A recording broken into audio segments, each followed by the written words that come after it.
ICC champions trophy ഏകദിന cricket ടൂർണമെന്റിൽ India ജേതാക്കൾ. ഫൈനലിൽ ന്യൂസിലാൻഡിനെ 4 വിക്കറ്റിന് പരാജയപ്പെടുത്തിയാണ് ഇന്ത്യ മൂന്നാം തവണയും കിരീടം എത്തിയത്. 2013 ശേഷം ഇന്ത്യ നേടുന്ന ആദ്യ ICC ഏകദിന കിരീടമാണിത്.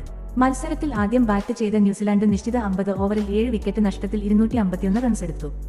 മറുപടി ബാറ്റിംഗിൽ 49 ഓവറിൽ ഇന്ത്യ 6 വിക്കറ്റ് നഷ്ടത്തിൽ ലക്ഷ്യത്തിലെത്തി.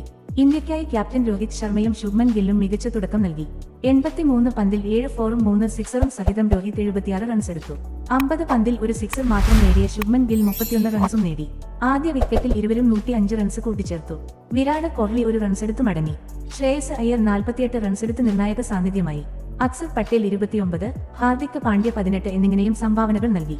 ഇന്ത്യ വിജയിക്കുമ്പോൾ 34 റൺസുമായി KL രാഹുലും 9 റൺസുമായി രവീന്ദ്ര ജഡേജയുമായിരുന്നു ക്രീസിൽ. ന്യൂസിലാൻഡിനായി മൈക്ക് ബ്രേസ്വെൽ, മിച്ചൽ സാന്റ്നർ എന്നിവർ 2 വിക്കറ്റുകൾ വീഴ്ത്തി. നേരത്തെ കിവീസിനെ ഇന്ത്യൻ സ്പിന്നർമാരെ വരിഞ്ഞുമുറുക്കുകയായിരുന്നു.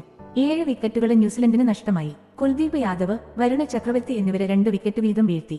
63 റൺസെടുത്ത Daryl മിച്ചലാണ് കിവീസിന്റെ top scorer. 53 റൺസുമായ പുറത്താവാതെ നിന്ന മൈക്കൽ ബ്രേസ്വെല്ലിന്റെ ഇന്നിംഗ്സാണ് മാന്യമായ സ്കോറിലേക്ക് നയിച്ചത്. 2000 ചാമ്പ്യൻസ് ട്രോഫി ഫൈനലിലും 2019 ഏകദിന ലോകകപ്പ് സെമി ഫൈനലിലും ന്യൂസിലാൻഡിനോട് തോറ്റതിന്റെ മധുരപ്രതികാരവുമായി ഇന്നത്തെ ഇന്ത്യൻ വിജയം. ഇന്ത്യയുടെ മൂന്നാമത്തെ ചാമ്പ്യൻസ് ട്രോഫി കിരീടമാണിത്.